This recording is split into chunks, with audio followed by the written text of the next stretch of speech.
Is the NFL going to review pass interference calls?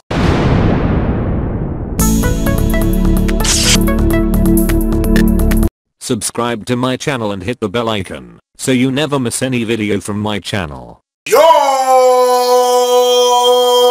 On LCameraTV, make sure you like, subscribe, and share with show cool things like Facebook and Reddit and Instagram and wherever else. And guys, don't forget to hit the bell notification, man. Hit the bell icon so you never miss a video. I upload randomly, so I don't want you guys to miss out. So definitely hit the bell icon, guys. When you see the squeaking lines, you know you have been notified.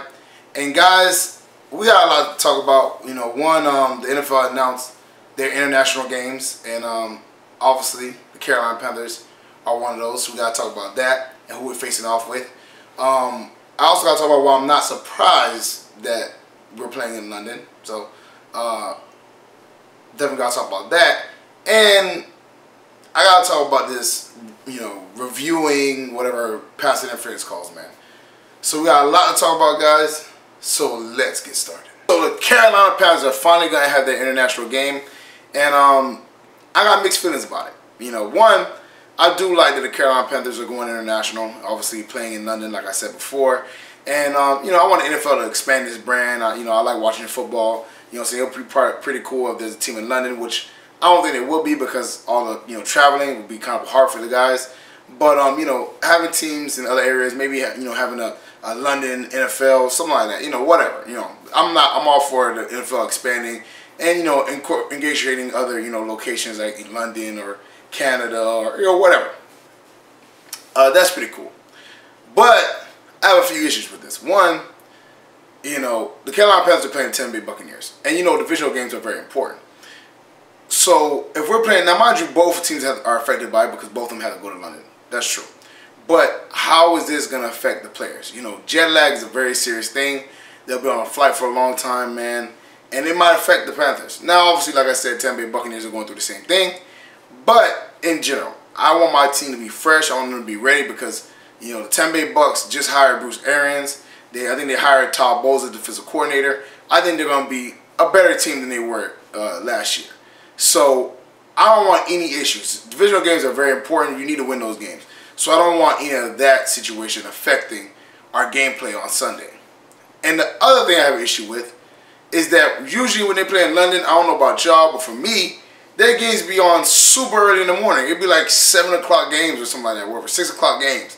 So, I'm going to have to wake up extra early. Now, mind you, it's pretty cool because, you know, since they are, you know, that early, they're going to be the only game on TV so I can watch my Panthers no matter, you know, what time it is. But I am going to have to wake up mad early, man, to catch my Panthers because the game is very early in the morning because of the time difference. So that's going to suck. But, you know, overall, like I said, I don't mind it. Like I said, you know, I get to watch my team on TV because that'll be the only game I was playing at that time. So that'll be pretty cool. But like I said, hopefully the jet lag doesn't affect the players. Hopefully, you know, I don't miss another game waking up that early. But, you know, it's pretty cool that the Panthers are deciding to broaden their horizon. And, you know, well, I mean, they've already been doing it. But still, it's cool that they, you know, are trying to ingratiate other locations in the NFL and just grow the NFL brand. So I'm all for that. And the reason why I'm not surprised by the Carolina Panthers playing in London and not Mexico, which they play sometimes too, is because F.A. Obata. F.A. Obata has been, obviously he's, you know, he's not from London, but he lived in London for an extended period of time. You know, I'm pretty sure all you guys know F.A.'s story. It's very, you know, tumultuous. He, you know, I think his parents abandoned him. A bunch of different stuff happened with F.A. And, you know, he has a, you know, London background. He was living in London for a while. He was, you know, in gangs. He was in a bunch of different stuff. You know, got his life together, started playing football, and now he's actually on the Carolina Panthers.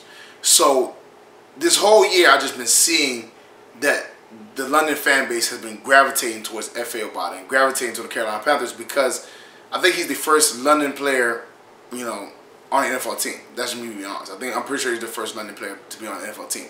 So, because of that, the London people have been, you know, ingratiating themselves with the Carolina Panthers because, you know, like I said, they see a representation of themselves on the Panthers with F.A. Obata. So I'm all cool for that. So it will be more like a home, you know, a home field advantage for us against the Tampa Bay Buccaneers because I think more players or more people that come are going to root for the Panthers than the Tampa Bay Bucs because, like I said, F.A. Obata is, you know, really, you know, ingratiating himself with, you know, London and being a Panther And I think it's good for business for the NFL. The NFL's seen that, okay, we have an actual London player on the Carolina Panthers, so why not send him to London, you know what I'm saying, broaden that brand that they're growing over there, and just ingratiate more with the London people, you know what I'm saying. So I'm not surprised by that. I kind of figured that if we are going to play an international game, it's going to be in London, because it just makes the most sense, you know what I'm saying, money-wise and, you know, fan base-wise. If you want to grow a fan base, the best way to do it is get an area to fall in love with a player or a team. They fell in love with the player because he's from London, and now they fall in love with the team. So it makes sense, you know what I'm saying. I understand why the NFL is doing it. You know, like I said, hopefully it does give us a home field advantage against the Tampa Bay Bucks, because again, this is a divisional game. It matters, you know what I'm saying. But I think the Panthers will, you know, will win that game, whatever. But like I said, I think the London fan base for the Carolina Panthers is going to keep on growing because of FA about it. He is the, you know, integral piece to, you know, the Carolina Panthers having a big fan base over in London. So I'm all for it. Like I said, FA is a really good dude. He could be a really good pass rusher, but it doesn't mean that we shouldn't go after pass rushers. That's just me being honest. So I rock with FA. He's all cool, but he was, you know, he had a really good game, and then he was kind of like non-existent for the rest of the season. So FA, you cool. I hope you stay on the roster, but you ain't our pass rushing answers. That's just me being honest. And finally, I have to talk about this pass interference thing. Now check this out. I'll try to stay away from this topic because it's very controversial. You know what I'm saying? It has nothing to do really with the Panthers. Well, I guess it does. You know, they're Saints. But, you know, it doesn't really have much to do with the Panthers. And just in general, it's just a very touchy topic. But because the NFL is thinking about letting the referees or just the league review pass interference calls, I had to talk about it. I just had to. Now, first of all, for all the Saints fans that do watch my video, of course it was pass interference. I'm not denying that at all. You know what I'm saying? That's not what I'm, you know, doing at all. But my issue with this is this. If you're going to review pass interference calls, the Carolina Panthers need to get back. And I want to say this. One, in the Super Bowl, you know what I'm saying, that the Panthers lost, you know, where Cam Newton, everybody said he played horribly and, you know, he pouted, he ain't dive on the football and all that stuff, whatever. There was a bunch of questionable calls, you know what I'm saying? And, you know, I usually don't really talk about the Super Bowl because it, obviously, you know, it's over, it's in the past. I don't like bringing stuff up, you know what I'm saying? There's no reason to. It's in the past. We're moving past that, right? But I have to bring this up if they're going to talk about the situation. When Von Miller got the strip sack of Cam Newton, he slapped Cam in the face first. He hit his face mask, then he hit the ball. That's a penalty. It's supposed to be, you know, roughing the passer. You hit a man in the face mask. You're not supposed to do that. You know what I'm saying? But that was not called. Cam Newton gets egregious roughing the passer calls, and everybody knows that. You know, obviously T.J. Watt driving his head into Cam Newton's shoulder, roughing the passer. Roughing the passer for Tom Brady. This was just a bad call, you know, it's about the refs in the Chiefs and Patriots game. But Chris Jones basically touched Tom Brady's chest, and he gets roughing the passer, and they get a first down. Where Cam Newton, this guy slaps Cam in the face, no roughing the passer. You know, the T.J. Watt runs into Cam Newton's arm, no roughing the passer. All this stuff that happens to Cam, no roughing the passer, right? So if you're going to review pass interference, where does it stop? Because, like I said, if you want to do that, I think you're just going to open a whole new can of worms, and everybody's going to want things to be reviewed. It's going to make the game longer. It's going to make things stupider, in my opinion, because you're going to be taking all this time to review plays. And then, what about all the teams that felt like, or all the fan bases that felt like they've been cheated before?